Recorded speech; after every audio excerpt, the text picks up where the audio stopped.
Hello YouTube, it is CJ the Immortal here with a new kind of series on my channel. I'm going to be doing some Project Spark tutorials. Just recently, in case you guys didn't know, they made everything completely free in this game, all the packs and everything. So I'm going to just go over basically the basics for in this tutorial. If you have already done part of this game, then you probably don't need this tutorial. You can skip on to the next one. So basically here, you can either play or create. Project Spark is a game where you create video games, and you can also play other people's creations. So here we have community games. This is like episode. These are like the story mode that the developers of Project Spark made, and this is kind of like a guiding you to help a game. Then you can also check out the hub world. There's also some featured, and then what we want to look at specifically is create. I have a few other worlds that I was working on. None of them really that great. Like my first world, see, it wasn't that good. I called it I got a few things that I've been working on, but and I have tutorial because apparently that's how I spell. And then in here you have a few options. So learn to create. This is basically learning, so you could use this as a tutorial, but here I'm going to go over the bare basics, so you guys probably won't be able to skip that. Start from scratch. This basically gives you a free flat open plane with nothing on it to work with. And then create. Basically what create, this helps you out a little bit. Like you choose what kind of terrain you want. You choose like the kind of environment you want, and you choose like the character and everything. But we don't really want that because I'm gonna go over the bare basics. So I recommend just starting from scratch either way. I think it's probably the best way to go about it. So we're gonna load into here, and I'm gonna go over the basic interface. So right here we are. Okay, so we have a character. We have this big world to work on. We got some water around the outsides, and yeah. So what we have here is the paint tool. Paint tool. Okay, we're actually gonna start with the sculpt tool, because sculpt is probably the one you're gonna use the most. So basically, sculpting allows you to change the landscape. So expanding, we're gonna show you guys right now. RT to expand and bring the land up. LT to go down and bring the land back down. So that's basically that right there. Then the next tool is add and subtract. Basically that just adds the world that you want, subtract the world that you want. Pretty basic there. You can be pretty precise with that if you would like to. Smooth and roughen, so if we want to smooth something, see right there, you can see it's smoothing it out a little bit. But then if we want to roughen something up, we can do that and it gets all rough. You see that? So those are your options there. Basically, smoothing out is a very useful tool. Roughen, I don't use too often personally, but it can come in handy in certain situations. And then we have plateau and tunnel. So when you plateau, it's not going to work here, is it? I guess it is. Yeah, it slightly raises it up. I mean, what's a better example? I'm gonna have to lower the scale a little bit to get a good example of this. So if we go like this, we can see that we can build a plateau, but then if we go like this, you can see we can tunnel through something. It's kind of hard to show this. How do I show this? See right here, we're kind of making a tunnel. This tool is a little bit self-explanatory. It's a weird tool. I don't know if I really recommend it that much. You guys can play around with that one. That's probably my least used tool in this. Well, actually, no, this is probably my least used tool. Cubify, just make it look like Minecraft, I guess. This I don't find to be too helpful unless you are trying to make something like Minecraft, I guess. Then it would be helpful. If you're trying to make like a Minecraft-esque game or something like that, blocky, then that could be pretty useful. And then you can also decubify things, make it all non-cubey. So really, if you want to make a Minecraft-style game, you could make your whole world, make it all how you want it to, and then just cubify it all. That could be an interesting thing to do. That wouldn't be the worst idea. That's definitely something you could try to do with your world if you want to make like a Minecraft style game. So that's basically these tools. Basically, expanding the road, you're going to use it the most. Smoothing, probably the second most. Roughen, and not that much. Add and subtract is pretty good.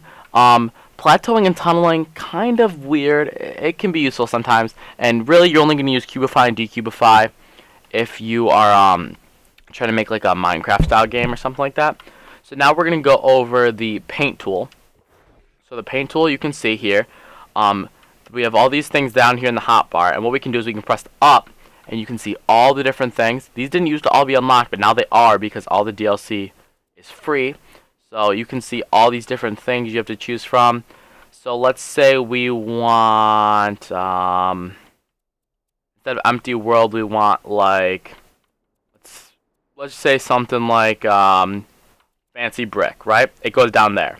Say instead of this, we want something like desert coast. Okay, so now you can see those are down there. We switch over those. Also, I guess I should point this out. This works for everything. You have different shapes that you can use for the tools. This one is probably, these two are probably the most useful. But then that's basically that. Also, you can change the intensity. So like if we paint like that, it's going to be like that. But then if we increase the intensity like 100, see, it like paints a lot faster. So I'd recommend putting the intensity kind of low. I wouldn't recommend having it super high. And then as you can see, we can just LT and it erases it all. And then, so let's go over to this. So as you can see, we can also change the scale. I showed you guys that earlier. And then we can just like go like that, and then we can erase it all if we'd like to. So that's that, basically, the paint tool. Just experiment around. You could go like that, and then like mix it with that. I don't know, something, whatever. Just do whatever you want with the paint tool. It's pretty self-explanatory. Now here's where things get a little interesting. So we have different biomes. This is the interesting part. So the river, nature, erase. I'm not sure why I can't go over town, enemy, and friend. But so if we go to nature, as you can see here, what this does is it might look like it's just painting, but it adds different objects in as well. That's what makes it a little bit different, a little bit special. See, because like normally when you paint, it wouldn't add in this rock or these trees or that stump or anything. So that's what makes the paint, the biome tool a little different. Also, you can do river. That basically just creates a river through a nature area. This one's pretty cool. I like this one a little. I like the river one. The river one's definitely a cool one. Then I'm not exactly sure what town, enemy, and friend are, but if you want, you can just erase all this. It's just kind of erases everything you've done. I mean, yeah, it's pretty self-explanatory. Just erases. I mean, yeah. So that's basically that. The friend, enemy, and town thing are pretty advanced, I would assume. So that's not something we're going to cover in the basic tutorial anyway. Then edit. Here's something else very important. Okay, so edit. This tool, you can go see all the props they have in the game right here. So they call them props in this game. We have all different, we have sound effects, assemblies, effects, champions, characters, and objects. So objects, basically just these things. Usually use these to build or weapons or stuff like that. And let's say we just want to choose this.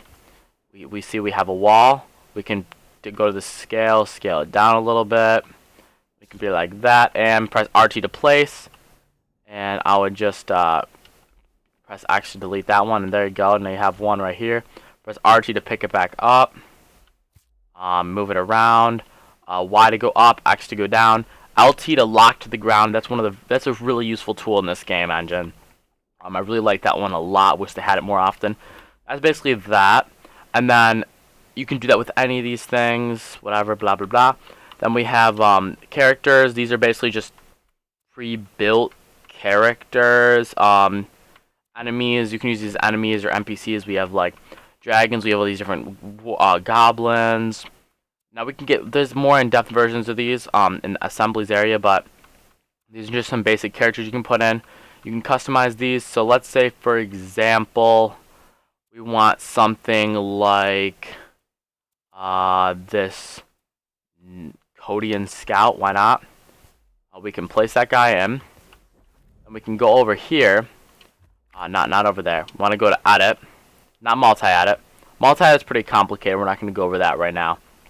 The rest of those object tools are more in-depth. We'll go over those in a later video. So we're going to go here. You can see a brain, character, edit, delete. Brain is a little bit too complex for this video. This is more for beginners. So character studio, character, you can change the body, you can change the head, the hair. I mean, usually there'll be more options here, but specifically for this character, there's not as many. Oh, we can change the skin color though, I do believe. So we go to color mode. You can like change the skin to be like a more bluish, or we can make it like different colors, stuff like that. So that's definitely an option there. And then we can go to, no, that's not what I wanted to do. We can go to clothing, and you can change the headpiece. This, I guess, it wasn't really a good example, but yeah, you can see we can change the chest piece. Hello. So you can change the chest piece right there. Back, we can add a backpack if we want. Hands, we can change the hands. You can just change all the stuff they're wearing, basically. You can give them a weapon. Any weapon you want. This is probably the easiest way to give something a weapon. Although for custom weapons, a little different. That's more complex still, like I said, so keep eye out later for that video. You can see all this different stuff. You can basically just give them any weapons, so we could just be like, hey, we're going to give them this nomad sword. And you can give them a shield to be like, oh, take this Knight's Warrior shield. So there we go. We customize this guy up a little bit. And the only other thing that we really have to go over is the other stuff here is a little complicated. Champions, that's pretty basic. I mean, they're just the champions that are available in the game. Effects are a little more advanced. It's basically just our moving effects. Sound effects, obviously pretty self-explanatory. Those do involve coding. Usually those, we'll go over those later. Assemblies, these are basically just things that are pre-put together. So like they have like customized brains and stuff put into them to make them a little more unique. So like for example, this courtyard, stuff like that are like put together, door with key, bunch of stuff. And they have enemies. See, these guys are like have brains in them to make them do specific things. So yeah, that's about it for this video, guys. Just the bare basics. In the next video, I'm not totally sure what I'm going to go over, but if you guys found this video helpful at all and you enjoyed, make sure that you hit that like button and subscribe to show your support, and I will see you in the next video. Peace out.